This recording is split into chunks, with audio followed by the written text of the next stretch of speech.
episode 232 of Board Game Blitz, a podcast about all things board games that you can listen to in less time than it takes to convince your pets that their dinner time has changed post-daylight savings time. Board Game Blitz is sponsored by Gray Fox Games. This week, we're talking about what board gamers expect out of games. First, we discuss a couple games we've played recently, Holiday Hijinks Easter Escapade, The Case of the Curiously Correct Blueprints, and Café. Then, we talk about whether board gamers' expectations about the games they buy and play are reasonable, and how those expectations have changed over the years. And now, here are your hosts, Ambie and Crystal.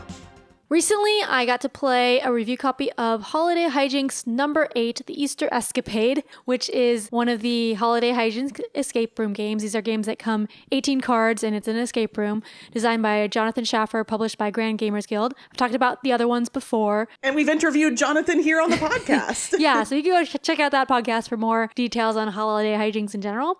But the Easter Escapade one, it's themed around Easter. It was fun. I thought it was a cute theme. You're like hiding the Easter eggs, and the cards are Easter eggs.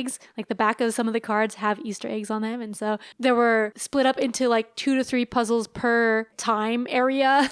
And so you can split up into like have multiple people solving multiple puzzles at the same time. And then you all come together and hide the eggs together. So I liked it. I liked the theme and it was cute. Also, the last puzzle was cool, I thought. I love when you're just like, you can't really say why, but you're just like, it was cool. Yeah, like at first it seemed like it was a bunch of random stuff, but then like it came together and made sense. And I thought that was neat. And I'm trying not to spoil it. I don't have the box with me because I gave it to my kid's school librarian. I had mentioned to her about board games, and then she said she was like looking for board games to play with her family.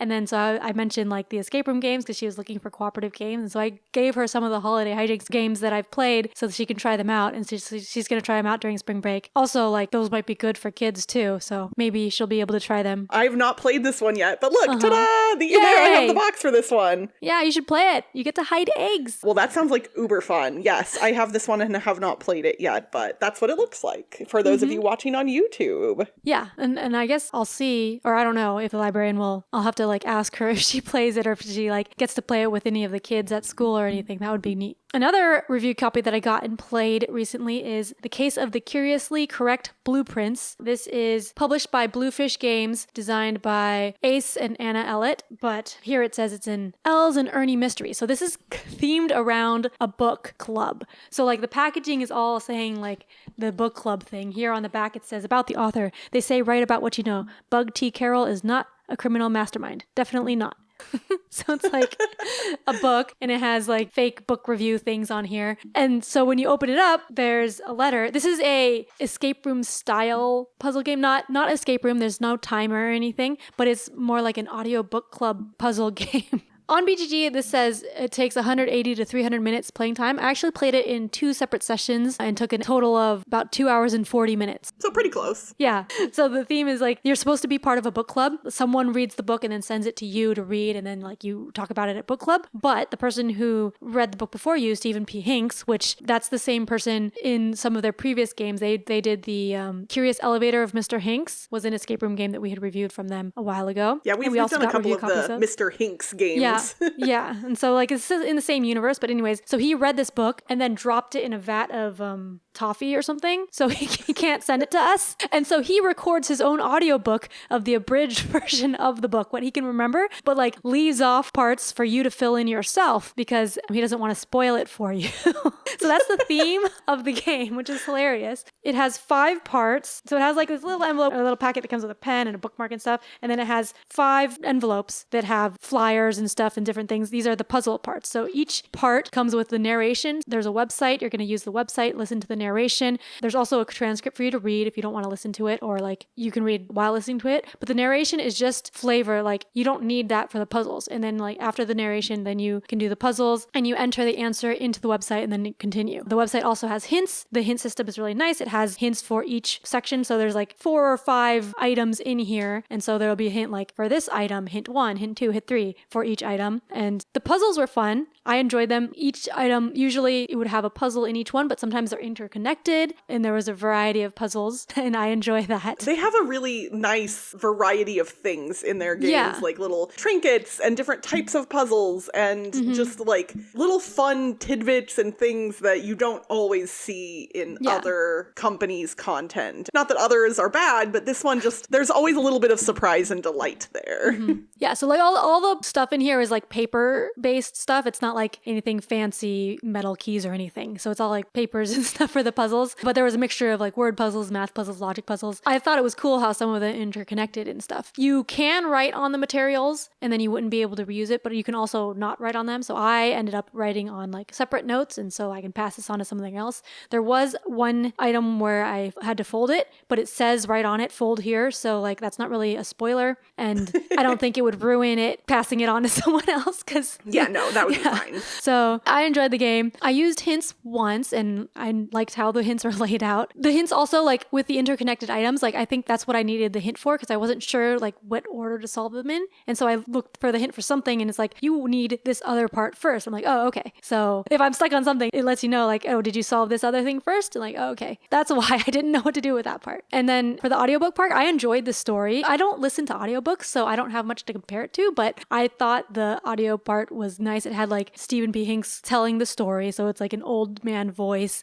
and then it also has like background music and some sound effects and stuff, so I thought it was a nice recording. I also was reading the transcript along with it because sometimes it does go kind of slow and you can't like do 2x speed or anything, so I'm used to listening to things on 2x speed. Yeah, so sometimes I would like zone out and then read the transcript, but none of that is necessary for the puzzle, so you can just like skip that if you want it to only do the puzzles, but it's fun to just listen to the story for the flavor text, and like this stuff is thematic, it's for the theme. The stuff in here kind of matches what's going on in the story. It's supposed to be like references for the story. Yeah, so I enjoyed it. And also when I finished, you get to put in your name to go on like the leaderboard thing that show when people played it, and I was right next to NPH, Neil Patrick Harris. Yeah, it's funny. I saw that Eric Summerer actually commented on your Facebook today, and he was like, wait a second, did you finish this like a little while before me? Yeah, and also, who's that right below you? Yeah, so Eric finished it after me, and I finished it after NPH. Yay! Yeah. That's my brush with Neil Patrick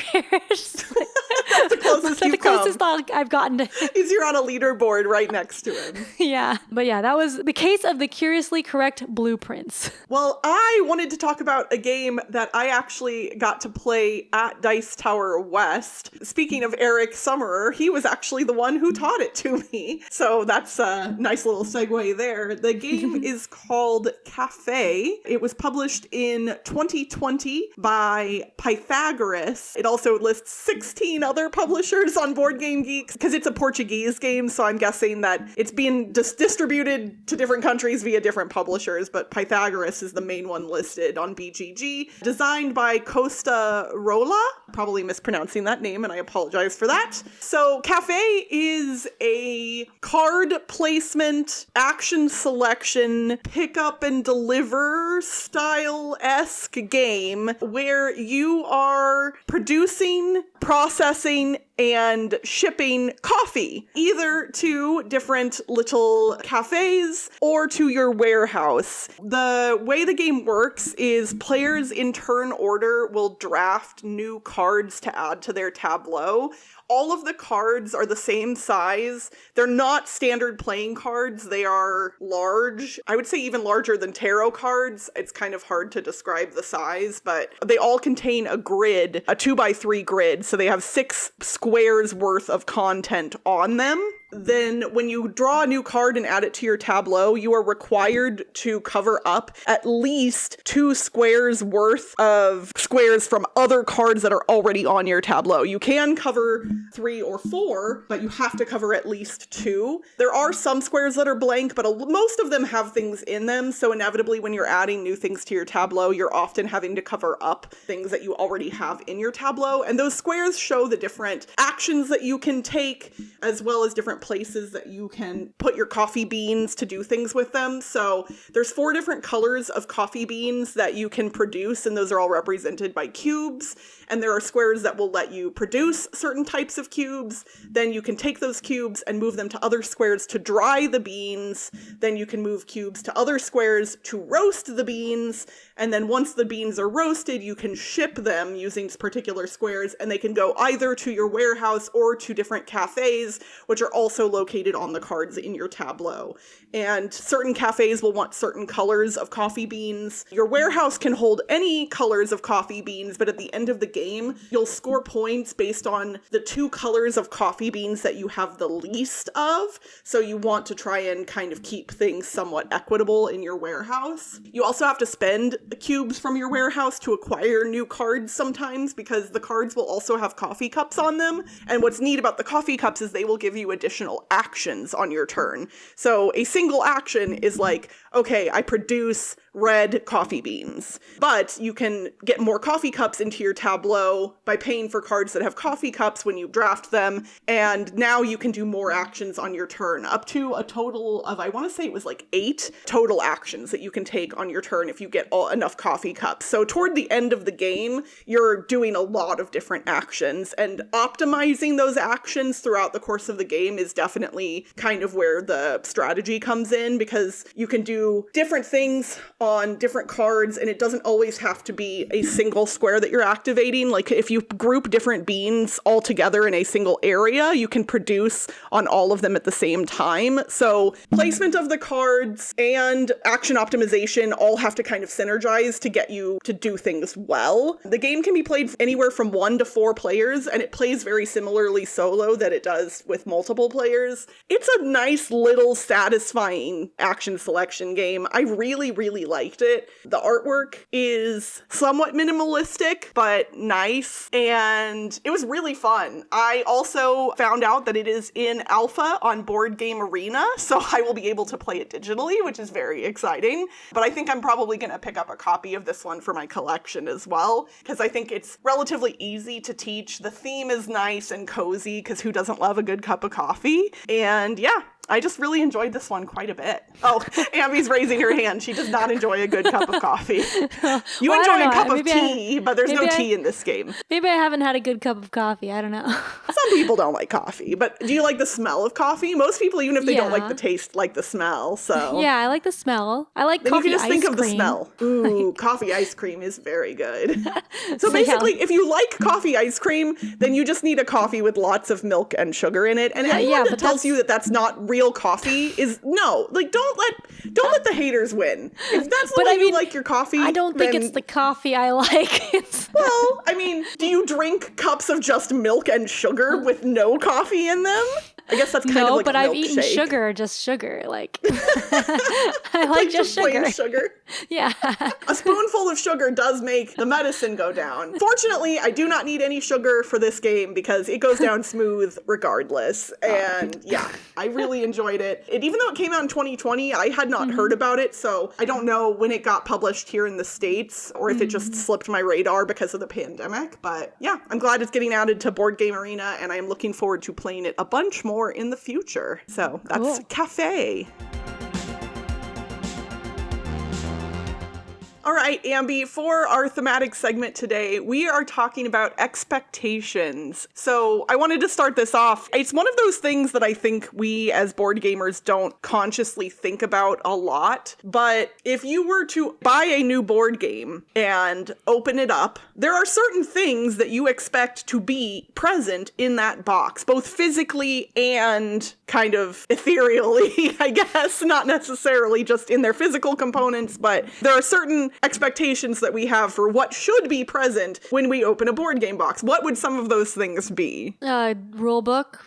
A rule book is definitely a good one. And what's interesting is there are some games that don't include rule books, I think, like, or they, sometimes it's like on the box lid. Yeah. Like, especially for older games. What else do you expect to see when you open a game box? Well, like the components. I guess it really depends on the game for me, because it's very different depending on the type of game. It goes back to the whole, we've discussed in the past, what is a board game? And the term board game has obviously evolved evolved to mean a lot of different things. During our Blitzies episode, you were referencing the 21 different games that you can play with just your hands.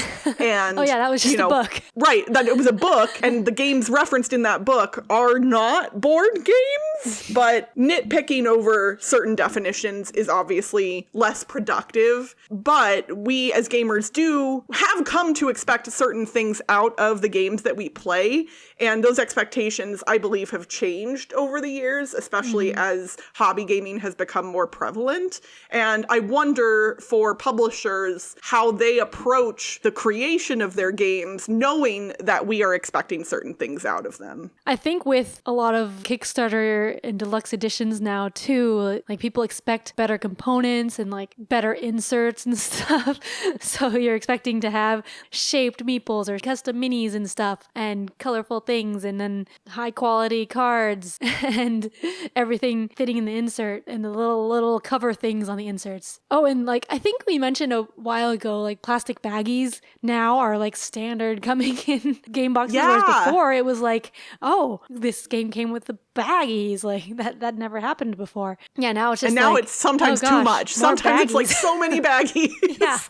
Which publishers don't stop that. I prefer, I mean, plastic waste aside, which that's a whole other issue, and obviously sustainability is very important, and plastic waste is an issue in general in the world, but I prefer to be able to organize my games, because otherwise when you just end up with a mess of components that you have to kind of just toss back in the box, and especially for those of us who like to store our games sideways, even if you have little like wells in the tray that you could theoretically put the components into, if you're storing the game sideways, that can get messy real fast. And if the cover just like comes out a little bit, it'll fall out. It's so frustrating because then you'll pick it up and try and close it and it doesn't close because all the components are like shifted down, and then you have to reopen the box and take everything out, and it's one of those things that in the grand scheme of things it doesn't really matter, but it kind of does, right? Board gamer problems. It is first world board gamer problems 100%. But that's the thing, board gaming for many of us, it is not just the act of playing board games, it is also the collection aspect. We are investing not just time but money into these physical items, and then we are displaying them on a shelf, obviously,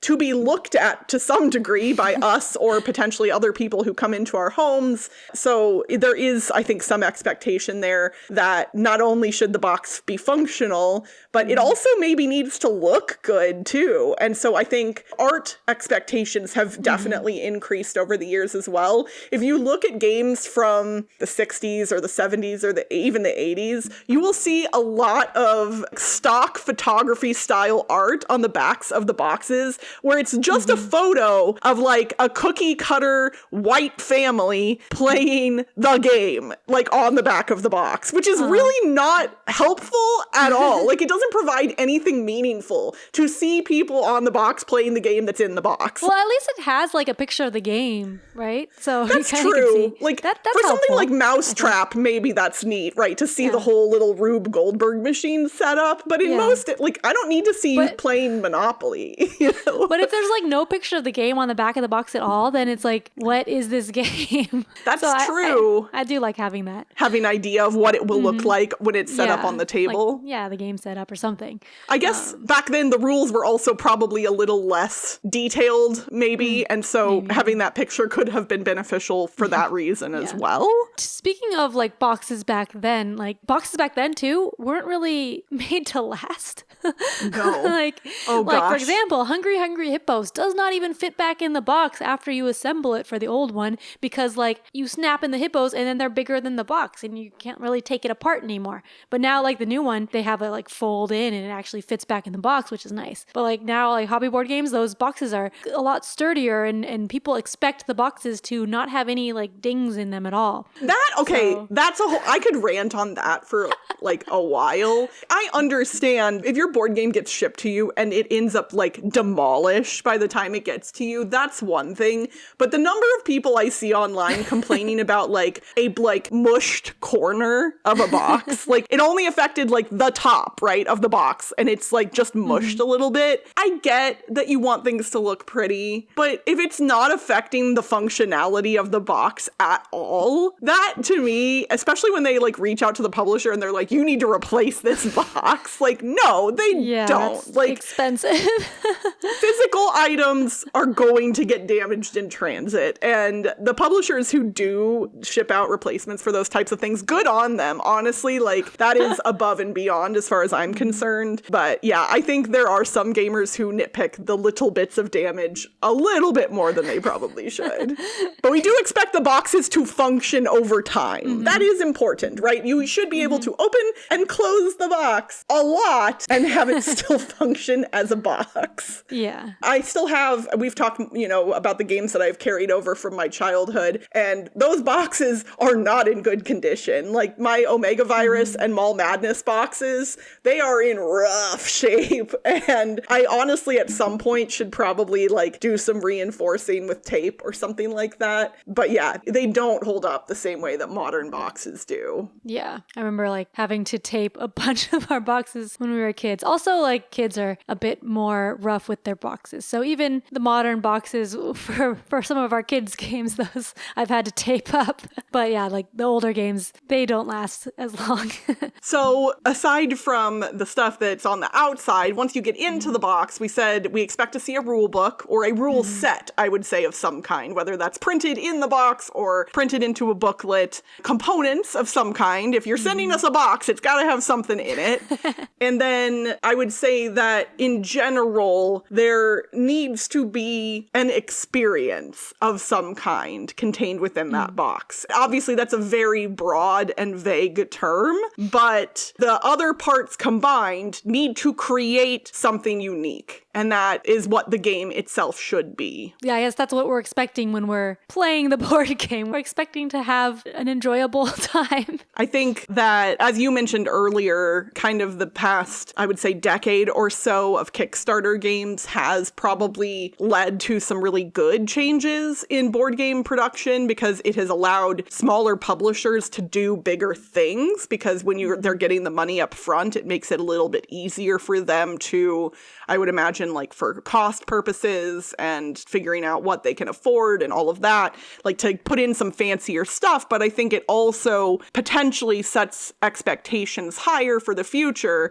As you mentioned, people are used to seeing like fancy inserts and deluxe components, maybe metal coins or miniatures instead of standees. And if you get a box nowadays and all of the components are kind of more akin to what you would have seen 30 or 40 years ago, like paper standees, for instance, or the little tiddlywink style plastic tokens. I think if I opened a modern game and saw a lot of those types of things, I want to say that I would be disappointed. And I don't quite know why that is, because assuming that the game is functional and those components lend themselves to whatever the experience is, I don't think they should necessarily be disappointing right off the bat. But we have kind of been built up to get these really crafted, curated components throughout the past, And it's fun when you open a box and you see these cool components, like opening a present. It is. It really is. Also, the expectations change based on the price of the game. So, like, if it's a super cheap game, then I'm fine with, like, being paper stuff. Like, usually, like, a party game is going to have, like, a pad of paper or something, and it's going to cost less. But if it's a more expensive game, then I'm expecting higher quality, more expensive components, and, like, it to look a lot nicer. But when I have, like, a relatively cheap game, and then I open it up and it's, like, higher than average quality components, then I'm like, oh, whoa,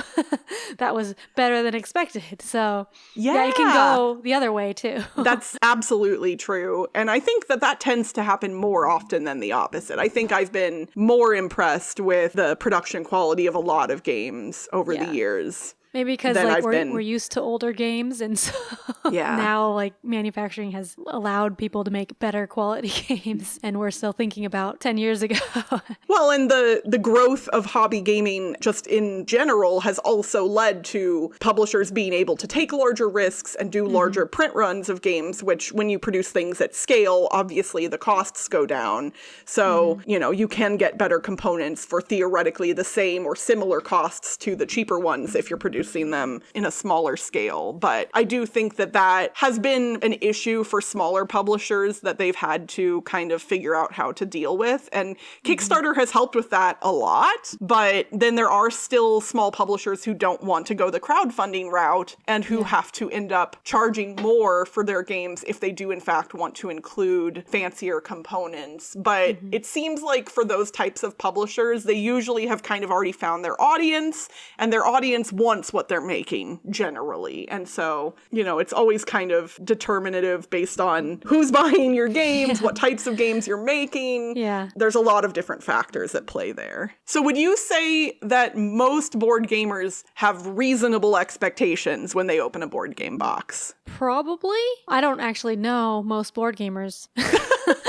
What? You don't know all the board gamers? Yeah, but I think most board gamers are reasonable. There's just like a few, you know, loud ones online where it seems like they're all being unreasonable. But I think for the most part, people are reasonable. I would say that that is mostly the case as well. And I do think that with any niche hobby product that people can learn to temper their expectations as well. And I think the longer you're in the hobby, the more you kind of get a better grasp of what exactly to expect from not just a game, but like a game from a specific publisher or a specific type of game. Yeah. And I think that can be helpful. But I try not to have too many expectations about games. I've discussed in the past how I tend to sometimes judge games based on like the look of the box. And there have been games that I specifically didn't play because the name in the box just didn't appeal. And I don't know how to stop myself from doing that. Like if something doesn't appeal to me, it's hard to just say, Crystal, that should appeal to you, because why? Like it doesn't.